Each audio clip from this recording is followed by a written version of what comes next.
ये सारा मैंने लिख कर भी बता दिया है। If external opposing voltage is less than 1.1 volt, reaction continues to take place, reaction चलती रहेगी। अगर एक्सटर्नल वोल्टेज 1.1 वोल्ट हो गई है, इक्वल हो गई है, तो no reaction takes place, reaction stops. If external opposing voltage is greater than 1.1 volt, reaction starts to take place in opposing direction. It now works as electrolytic cell. और electrolytic cell क्या है? It is a device in which electrical energy is use to bring out a non spontaneous chemical reaction. ठीक है। Normally the reaction that takes place is, normally ये reaction हमारी हो रही थी ना इलेक्ट्रोकेमिकल सेल में, डैनियल सेल में ये रिएक्शन हो रही थी हमारी। But when we apply external opposing voltage greater than 1.1 volt, तो कौन सी रिएक्शन होगी? इससे अपोजिट रिएक्शन होगी। ये रिएक्शन स्पॉन्टेनियस थी जब तक एक्सटर्नल अपोजिंग वोल्टेज जो है वो 1.1 वोल्ट से कम थी। लेकिन जैसे ही एक्सटर्नल अपोजिंग वोल्टेज 1.1 वोल्ट से ज़्यादा हुई, रिएक्शन अपोजिट डायरेक्शन में स्टार्ट हो गई। Means now zinc is reducing and whereas copper is being oxidised. ठीक है। Electrons now flow from copper to zinc. अब हम गैल्वेनिक सेल पढ़ेंगे डिटेल में। अब मैं आपको बता रही हूँ कि गैल्वेनिक सेल और डैनियल सेल में क्या फ़र्क है। ये जो हमने पढ़ा है ना, ये भी एक गैल्वेनिक सेल ही है, लेकिन इसका स्पेशल नाम दिया गया है डैनियल सेल, क्योंकि इसका जो इसको बनाया था डैनियल ने, साइंटिस्ट के नाम पर है।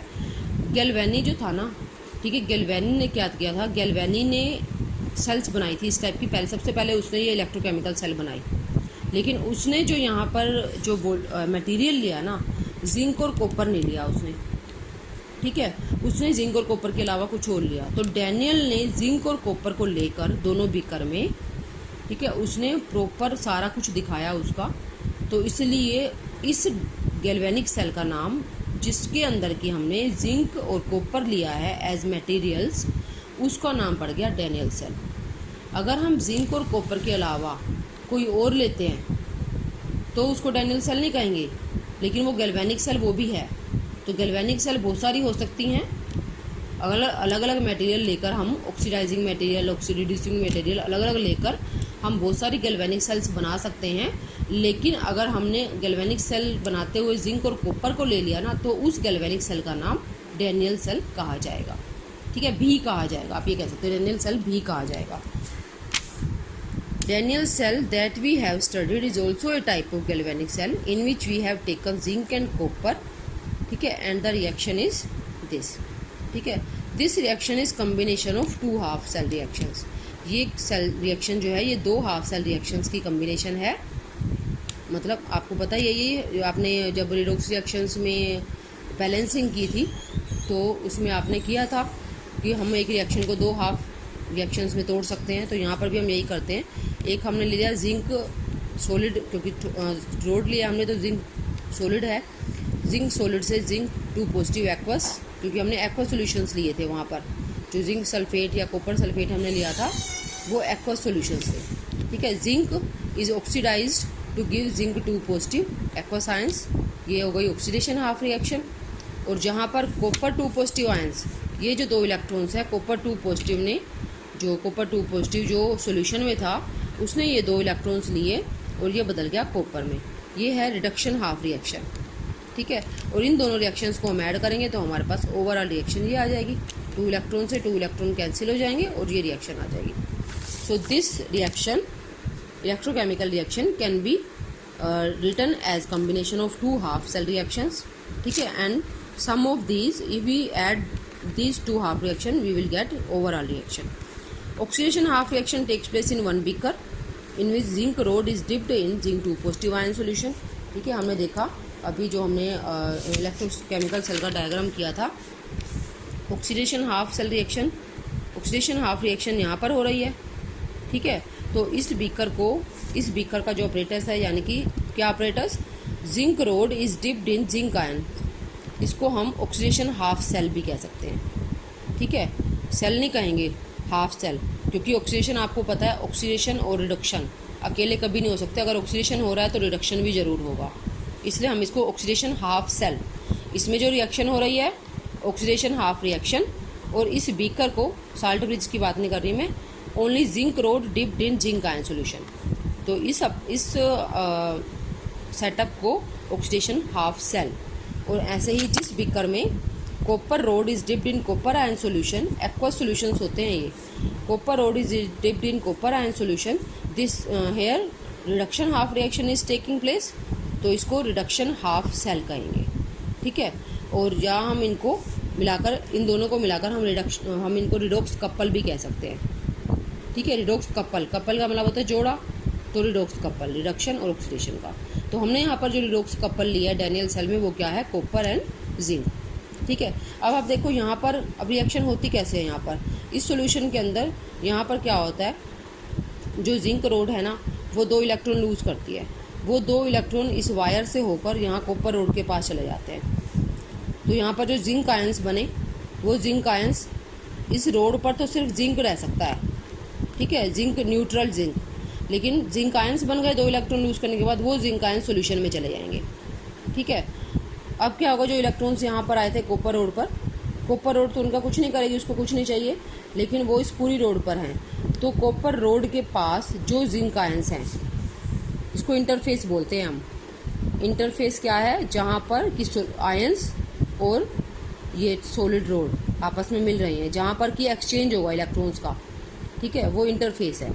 तो यहाँ जो रोड के पास सॉल्यूशन के अंदर कॉपर आयंस थे, ठीक है, वो ये 2 इलेक्ट्रॉन्स लेते हैं और रिड्यूस हो जाते हैं और कॉपर बन जाता है, और वो कॉपर इसके ऊपर जमा हो जाता है, डिपॉजिट हो जाता है। तो जैसे जैसे ये रिएक्शन चलती है ना, जो जिंक रोड है जो अंदर डिप हुई हुई है, अंदर वाला पार्ट, वो तो पतली होती चली जाती है, क्योंकि वहाँ से जिंक निकलकर जिंक आयंस इसमें आ रहे हैं सॉल्यूशन में, और ये जो कॉपर रोड है नीचे वाला पार्ट ये मोटा होता चला जाता है, ठीक है।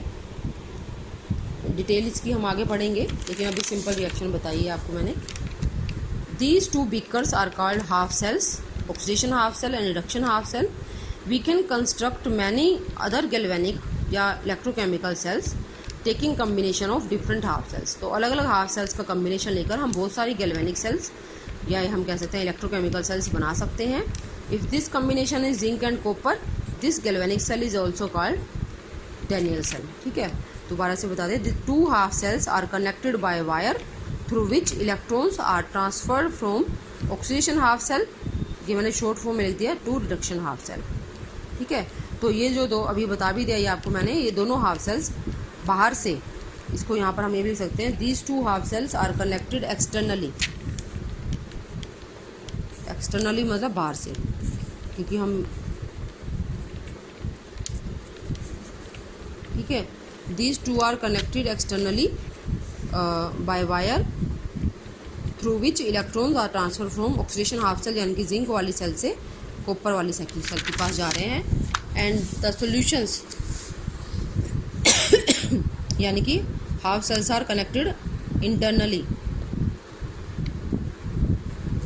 इंटरनली ये किससे जुड़े हुए हैं, साल्ट ब्रिज। और साल्ट ब्रिज की कंपोजिशन क्या है, साल्ट ब्रिज किससे बना होता है, साल्ट ब्रिज के अंदर जो है ना एक जेली लाइक मटेरियल है, जेली लाइक मटेरियल इसके अंदर है, और किस किस चीज़ से बना हुआ है इसमें है, या तो है अगर एक सब्सटेंस होता है, ठीक है, मतलब प्लांट है एक टाइप का, या जिलेटिन, दोनों में से कुछ भी ले सकते हैं, ठीक है। या तो इन दोनों में से एक होगा, प्लस पोटेशियम आयन कंपाउंड होगा, having 1 ion common with 2 electrolytes. Electrolytes क्या हैं हमारे, zinc ion solution and copper ion solution, ठीक है। तो मैं सिर्फ यहाँ पर कंपाउंड देती, compound having 1 ion, compound having 1 ion common with 2 electrolytes. जैसे हमारे 2 इलेक्ट्रोलाइट्स हैं, जिंक सल्फेट अगर मैंने फॉर एग्जांपल, और दूसरा है कॉपर सल्फेट, तो इन दोनों में कॉमन क्या है, सल्फेट। तो हम इसके अंदर जो ये मटेरियल लेंगे ना, ये वाला मटेरियल, वो हम पोटेशियम सल्फेट लेंगे। अगर हम जिंक क्लोराइड और कॉपर क्लोराइड लेते हैं तो हम ये पोटेशियम क्लोराइड लेंगे, ठीक है।